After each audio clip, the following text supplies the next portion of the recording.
Licha ya wanadiplomasia na wachambuzi wa mambo kusema kwamba kuna uwezekano mkubwa isitoke vita, kwamba huenda bwana Donald Trump asipeleke majeshi yake na kuishambulia Iran, lakini Ayatollah Al-Khamenei anadaiwa kuliweka jeshi katika hali ya utayari kwa ajili ya mapambano. Ayatollah Al-Khamenei ameliweka jeshi lake kwa ajili ya mapambano na kwa ajili ya tahadhari yoyote katika kipindi hiki, na ni baada ya matamshi mazito yaliyowahi kutolewa na rais wa Marekani Donald Trump kwamba ataishambulia nchi hiyo ikiwa haitakubali mazungumzo juu ya suala la nyuklia.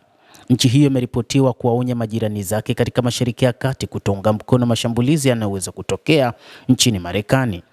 Iran imeonya kwamba nchi yoyote ambayo itaunga mkono mashambulizi yanaweza kutokea na kufanywa na Marekani kupitia taifa lolote itahakikisha inafanya mashambulizi katika taifa hilo, na kwamba moto mkubwa utawawakia ama itaiwakia nchi yoyote itakayochangia mfululizo wa mashambulizi yatakayofanywa na Marekani, kama alivyosema Rais Donald Trump.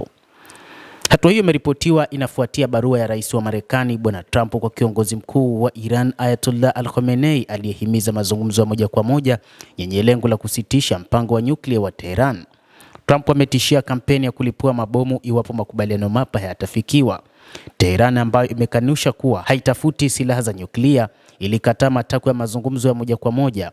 Waziri wake wa mambo ya kigeni Abbas Araghchi aliita pendekezo hilo bila la maana na kutia shaka ukweli wake. Ikiwa wanataka mazungumzo, basi kuna maana gani ya kutishiana, alisema Araghchi.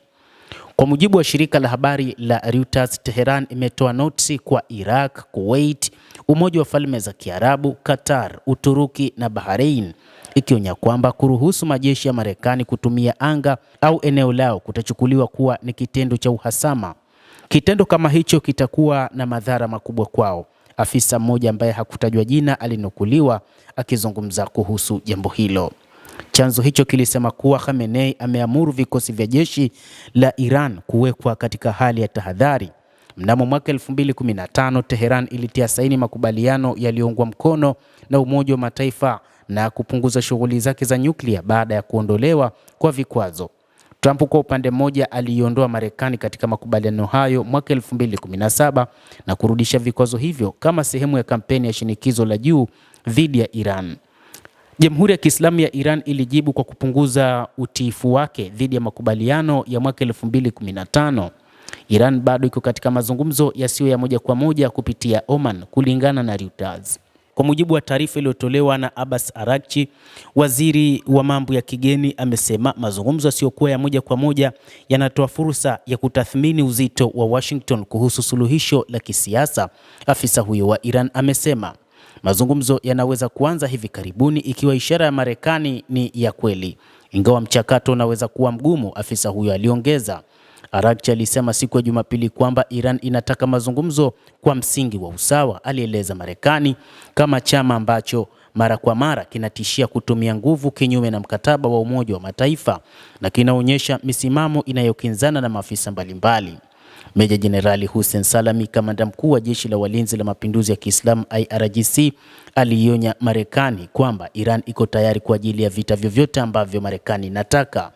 Urusi kwa upande mmoja ama mwingine ilisema kwamba vitisho vya Marekani kwa nchi hiyo havitokubalika, ikitoa wito wa kujizuia.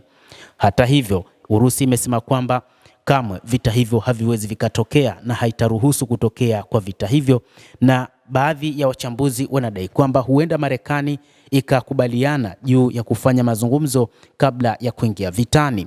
Hata hivyo, juu ya mifumo ya makombora iliyopelekwa katika baadhi ya maeneo ya Mashariki ya Kati pamoja na ndege zisizokuwa na rubani, ikiwa ni pamoja na zile za F-35, inadaiwa kwamba ni kwa ajili tu ya kuilinda Israel na kupambana na makundi ya wapigania jihadi, ikiwa ni pamoja na Wahuthi wa Yemen, Hezbollah ya Lebanon pamoja na kundi la Hamas ambalo wanataka liondoke kabisa katika eneo la ukanda wa Gaza. Endelea kutufuatilia mtazamaji, na usisahau kulike, usisahau kucomment na kusubscribe channel yetu hii.